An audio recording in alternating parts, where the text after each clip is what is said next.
Hello दोस्तों, नमस्कार। बहुत है स्वागत है आपका एग्जाम गुरुजी चैनल के डेली करंट अफेयर्स के वीडियो में। आज 12 मई 2020 है और आज के वीडियो की पीडीएफ डाउनलोड करना मत भूलिएगा। ये पीडीएफ आपको हमारे टेलीग्राम चैनल पर मिल जाएगी, जिसकी लिंक नीचे डिस्क्रिप्शन में दी गई है। उसके अलावा ये पीडीएफ आपको हमारी एप्लीकेशन पर मिल जाएगी। एप्लीकेशन आप गूगल प्ले स्टोर से डाउनलोड कर सकते हैं अगर अभी तक आपने ऐप डाउनलोड नहीं किया है तो। ये हमारी टेस्ट सीरीज है, 499 रुपये में मध्य प्रदेश की सबसे बड़ी टेस्ट सीरीज है। 125 टेस्ट इसमें आपको मिलेंगे। और जिन लोगों ने हमारे एमपीपीएससी प्री के नोट्स बुक किए हैं उनके लिए 399 रुपये में अवेलेबल है। अभी तक आपने ज्वाइन नहीं किए तो एप्लीकेशन से इसको ज्वाइन कर सकते हैं। उसके अलावा आप हमारे प्रिंटेड नोट्स बुक कर सकते हैं 998 रुपये में। लॉकडाउन के बाद में ये इनकी हार्ड कॉपी आपके पास में पहुंचा दी जाएगी। अभी इंदौर में लॉकडाउन ओपन नहीं हुआ, यहाँ पर कुरियर सर्विसेज प्रारंभ नहीं हुई है, इसलिए पहुंचाना पॉसिबल नहीं है क्योंकि हमारा ऑफिस इंदौर में है। जैसे ही यहाँ से कुरियर सर्विस प्रारंभ होगी आप सभी के जो नोट्स हैं वो डिस्पैच कर दिए जाएंगे। तब तक आप सभी की पीडीएफ पढ़ सकते हैं। और ये जो ऑफर है वो लॉकडाउन पीरियड के लिए ही है केवल। ये हमारा एमपीपीएससी प्री के लिए फुल कोर्स अवेलेबल है और ये भी लॉकडाउन पीरियड में आपके लिए ऑफर में अवेलेबल है, तो इसको भी आप ज्वाइन कर सकते हैं। आगे बढ़ेंगे, बात करेंगे हमारे आज के मोटिवेशनल पावरफुल थॉट की। हमारा थॉट है कि बड़ा सोचो। आदमी को कभी भी छोटी सोच नहीं रखना चाहिए, उसे हमेशा बड़ा सोचना चाहिए। लाइफ में कुछ बड़ा करने के लिए ही आगे कदम उठाना चाहिए। अब इसका मतलब ये नहीं कि बड़ा सोचने में आप सालों लगा दो। जितना जल्दी सोच सकते हो उतना जल्दी सोचो और आगे का सोचो, तो क्योंकि विचारों पर किसी का एकाधिकार नहीं होता। ये जरूरी नहीं है कि आपने कोई चीज़ सोची है और उससे शुरू नहीं कर रहे हैं, आगे नहीं बढ़ रहे हैं, तो दूसरा कोई उस विचार पर आगे काम नहीं कर रहा है। हो सकता हो आप सोचते रह जाओ, कोई आपसे बाद आया, उसने सोचा, उसने काम किया और वो आगे सफल हो जाएगा और ज़िंदगी भर आपके हाथ में सिर्फ पछताने के अलावा कुछ नहीं रह जाएगा। तो इसी थॉट के साथ आगे बढ़ेंगे, बात करेंगे हमारे कल के सवाल की। कल मैंने आपसे प्रश्न पूछा था कि किस देश ने मुद्रास्फीति से निपटने के लिए नई मुद्रा की शुरुआत की है, और ये शुरुआत की गई है ईरान के द्वारा। ए ऑप्शन सही है। काफ़ी सारे लोगों ने इस प्रश्न का सही उत्तर दिया। उनमें से 3 उत्तर जो आपने पसंद किए, पहला उत्तर आंचल पारधी का है, दूसरा उत्तर पवन राजपूत का है और तीसरा उत्तर शिवम सिंह का है। आप तीनों को बहुत बधाई। और आप भी चाहते हैं आपका नाम, कमेंट, उत्तर इसी प्रकार से यहाँ पर आया करे, तो वीडियो को ध्यान से अंत तक देखा करो और अंत में जो प्रश्न पूछा जाता उसका उत्तर कमेंट बॉक्स में जरूर दो।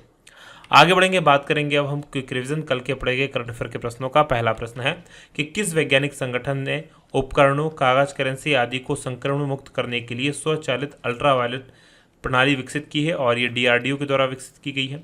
दूसरा प्रश्न, आईसीएमआर ने कोविड-19 टेस्टिंग किट की डिलीवरी के लिए किसके साथ करार किया है, तो ये भारतीय डाक के साथ में करार किया है। तीसरा प्रश्न है कि रक्षा मंत्रालय ने भारतीय वायुसेना की एयरफील्ड के बुनियादी ढांचे के आधुनिकीकरण के लिए किसके साथ अनुबंध किया है, तो टाटा पावर के साथ में। चौथा प्रश्न है कि भारत ने नाफेड द्वारा कितने लोगों को दालों और खाद्यान्नों की पूर्ति की जाएगी, तो ये करीब 80 करोड़ लोगों को की जाएगी। पांचवा प्रश्न, संयुक्त राष्ट्र ने कमजोर देशों के लिए कितने बिलियन डॉलर की वैश्विक अपील लॉन्च की है, तो ये 6.7 बिलियन डॉलर की।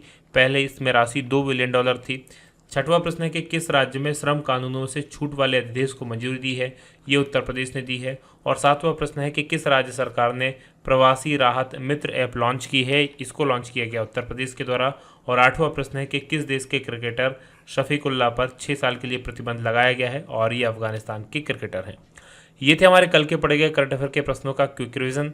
आगे बढ़ेंगे, आज के प्रश्नों की बात करेंगे। और आज के करंट अफेयर का पहला प्रश्न कि भारत ने 5 द्वीपीय देशों की सहायता के लिए कौन सा मिशन शुरू किया है, इस मिशन का नाम क्या है, तो इस मिशन का नाम है मिशन सागर, यानी कि बी ऑप्शन प्रश्न का सही उत्तर है। यहाँ पर गलत जगह टिक हुआ है, बी ऑप्शन सही है। डिटेल लिख लीजिए इसकी क्या है।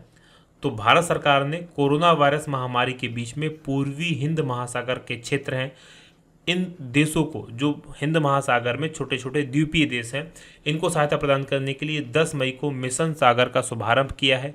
ये आपको याद रखना है। और इस मिशन के तहत जो भारत की नौसेना है, नौसेना का एक जहाज है जिसका नाम है आईएनएस केसरी, वो तैनात किया गया है। उसमें 2 मेडिकल टीमें हैं। इसके अलावा खाद्य वस्तुएं हैं, HCQ गोलियां हैं, हाइड्रोक्सीक्लोरोक्वीन वाली गोलियां हैं। इसके अलावा कोविड संबंधी कुछ दवाएं हैं, कुछ आयुर्वेदिक दवाएं हैं। और इन सब को लेकर हिंद महासागर के 5 देश, जिनका नाम है मालदीव, मॉरिशस, सेशल्स, मेडागास्कर और कोमोरोस, यहाँ के लिए रवाना किया गया है। अब मैप में मैं पहले आपको ये 5 देश दिखा देता हूँ, आखिर ये मैप में कहाँ पर हैं। तो जैसा कि आप स्क्रीन पर देख पा रहे हैं हमारा भारत है, और हमारे भारत से अगर इन पांचों देशों को आपको जाना है तो मूव करना पड़ेगा नीचे की तरफ। देखिए भारत से नीचे की तरफ ये लगा हुआ, यहाँ पर आपको बहुत छोटे छोटे से द्वीप है, सफ़ेद कलर में आपको दिखाई देगा लिखा हुआ मालदीव, जिसकी राजधानी यहाँ पर माले है। तो ये बहुत छोटे छोटे द्वीप हैं। दूसरा देश जहाँ हमारा ये जहाज पहुँचेगा ये है मॉरिशस। यहाँ पर आपको दिखाई दे रहा होगा ये जगह जो है मॉरिशस है। याद रखिएगा ये रियूनियन जो है ये फ्रांस की टेरिटरी है, जबकि मॉरिशस अलग देश है। इसके अलावा अगला देश जो है ये बड़ा सा देश है जिसका नाम है मेडागास्कर, ये तीसरा देश है। दो छोटे छोटे देश और हैं। एक देश यहाँ पर आप देख पा रहे होंगे ये कोमोरोस देश है, और एक देश यहाँ पर ये छोटे छोटे द्वीप हैं यहाँ पर भी, जिसे हम सेशल्स के नाम से जानते हैं। इन 5 देशों के लिए ये जो हमारा दस्ता है नौसेना का ये गया हुआ है मिशन सागर के नाम से।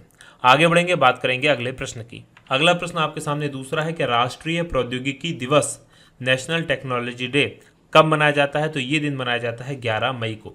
सी ऑप्शन सही है। तो क्यों ये दिन मनाया जाता है, कब से इसकी शुरुआत होती है, इसकी जानकारी ले लीजिए। तो हर साल देश भर के अंदर 11 मई को राष्ट्रीय तकनीकी प्रौद्योगिकी अथवा टेक्नोलॉजी, अलग अलग नाम से इसे कह सकते हैं, इस दिवस के रूप में मनाया जाता है। और इस दिन भारत की सेना ने पोखरण टेस्ट रेंज में शक्ति 1 परमाणु मिसाइल का परीक्षण किया था, सफल परीक्षण किया था, ये याद रखना है। अब ये शक्ति 1 परमाणु मिसाइल का परीक्षण था, परमाणु परीक्षण नहीं था, क्योंकि पोखरण में परमाणु परीक्षण जो है 1974 में ही कर चुके थे। राइट, ये जो किया गया था मई 1974 में परमाणु परीक्षण स्माइलिंग बुद्धा के नाम से, क्योंकि उस दिन बुद्ध पूर्णिमा थी इसलिए इसको स्माइलिंग बुद्धा नाम दिया गया था। ये शक्ति 2 ये 1998 के समय में हुआ था जब भारत ने परमाणु मिसाइल का परीक्षण किया था। आगे बढ़ेंगे, बात करेंगे तीसरे प्रश्न की कि ICMR किसके साथ मिलकर कोविड-19 के लिए वैक्सीन विकसित करेगा?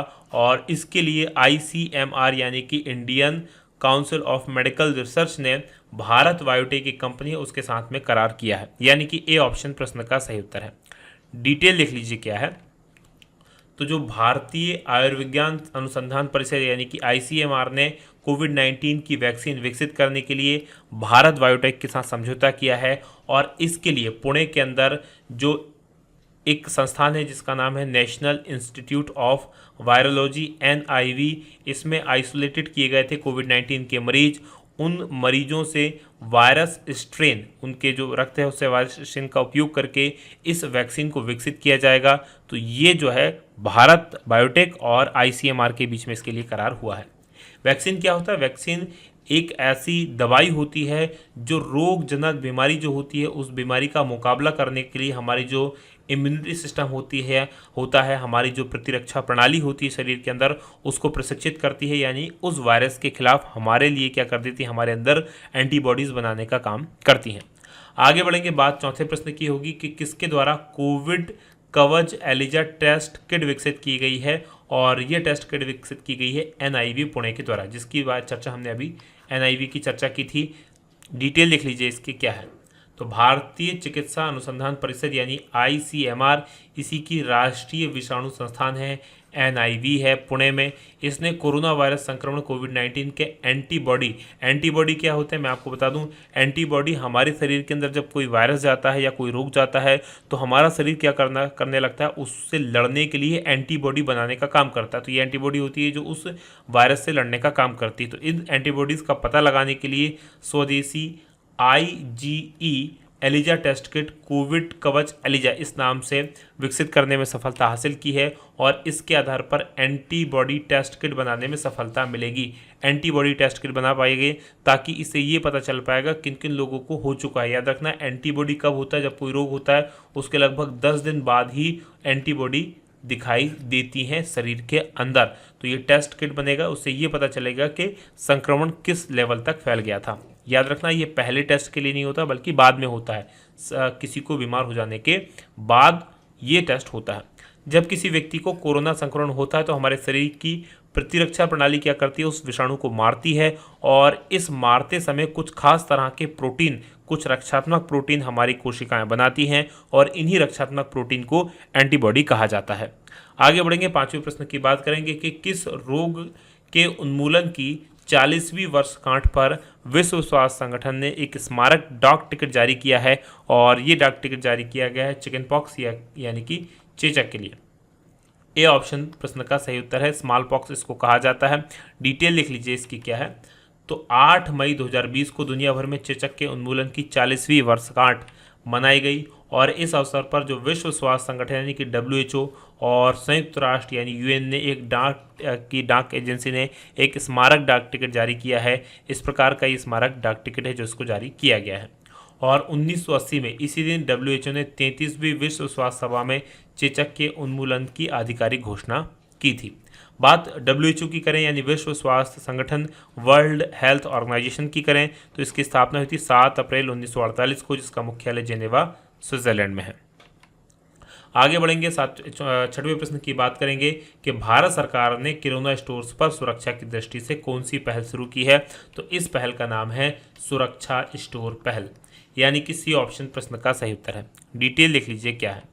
तो उपभोक्ता मामले और खाद्य सार्वजनिक वितरण मंत्रालय, इस मंत्रालय के मंत्री कौन है? तो राम विलास पासवान इस मंत्रालय के मंत्री हैं। इस मंत्रालय के तहत कार्यरत जो उपभोक्ता मामला विभाग है उसने सुरक्षा स्टोर पहल लॉन्च की है और इसे लॉकडाउन के दौरान नागरिक जो हैं उनके स्वास्थ्य और सुरक्षा के उद्देश्य से लॉन्च किया गया है। अब इसमें क्या हो गया कि जो उपभोक्ता मामलों का विभाग है वो किराना स्टोर स्तर पर कोविड-19 के प्रचार को रोकने के लिए एक टेक स्टार्टअप है सेफ जॉब और Seekify इसके साथ हाथ मिलाएगा और ये वहाँ पर प्रशिक्षित करेंगे, इनके द्वारा प्रशिक्षित किया जाएगा जो स्टोर के मालिक हैं कि उनको क्या क्या सावधानी बरतनी चाहिए ताकि उनकी दुकान से ये जो संक्रमण है ये ना फैले।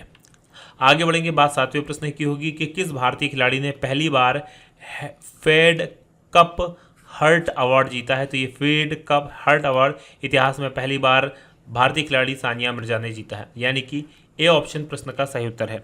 डिटेल लिख लीजिए क्या है। तो भारत की टेनिस खिलाड़ी हैं सानिया मिर्जा और इन्होंने हेड कप हर्ट अवार्ड जीता है और ये अवार्ड जीतने वाली अब ये पहली भारतीय खिलाड़ी बन गई हैं। सानिया ने $2000 की जो इस अवार्ड से मिलने वाली राशि है, पुरस्कार राशि है, उसको तेलंगाना मुख्यमंत्री राहत कोष में देने का फैसला किया है।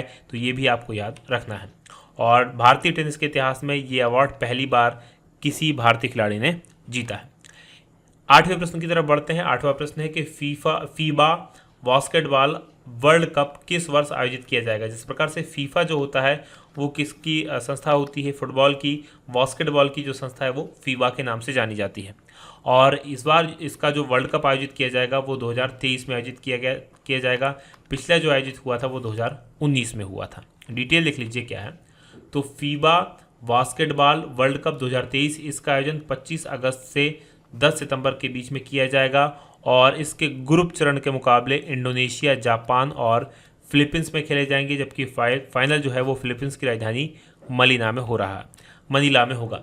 अब ऐसा पहली बार इस प्रतियोगिता में हो रहा है, इस वर्ल्ड कप में हो रहा है कि इसका आयोजन एक से ज़्यादा देशों में हो रहा है। तो 3 देश फिलीपींस, जापान और इंडोनेशिया, इन 3 देशों में इसका आयोजन किया जाएगा 2023 में। ये आपको याद रखना है। तो ये तो था आज का हमारा पूरा करंट अफेयर। अब बात करेंगे आज के सवाल की। आज का हमारा सवाल है कि किस अंतरिक्ष एजेंसी के हबल टेलीस्कोप ने अंतरिक्ष में 30 साल पूरे किए हैं। इनमें से किस अंतरिक्ष एजेंसी के द्वारा हबल टेलीस्कोप को लॉन्च किया गया था, कब लॉन्च किया गया था और हबल साहब कौन थे उसके बारे में भी आप चाहें तो बता सकते हैं। तो ये वीडियो कैसा लगा जानकारी जरूर दीजिएगा, कमेंट करके जरूर बताइएगा और हाँ, वीडियो को शेयर जरूर कर दिया करो यार। आज की बात हम करेंगे यहीं समाप्त। आप लोगों का बहुत बहुत धन्यवाद। जय हिंद, जय भारत।